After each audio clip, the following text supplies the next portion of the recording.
মনে হয় এবারও না দেবাংশুর আর নেতা হওয়া হলো না। দেখুন, দেবাংশুকে যে চুচুড়া থেকে দাঁড় করানো হয়েছে না, সেই চুচুড়া থেকে দেবাংশু এই মুহূর্তে 13,000-এরও বেশি ভোটে পিছিয়ে রয়েছে বিজেপি প্রার্থীর থেকে। লজ্জা লজ্জা লজ্জা।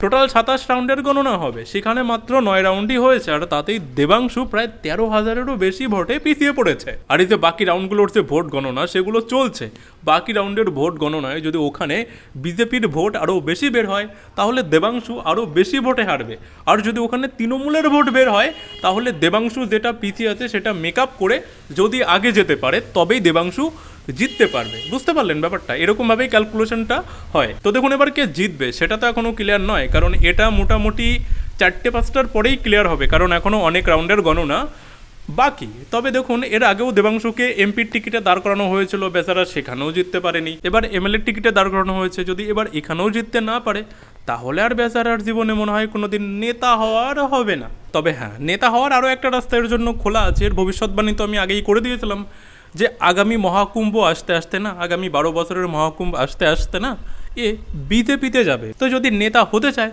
যদি বিজেপির পায়ে পড়ে যদি টিকিট ফিকিট কোনোদিন পায়, তাহলে হয়তো আবার নেতা হওয়ার একটা চান্স রয়েছে। মিথ্যেবাদী ছোট লোক একখানা।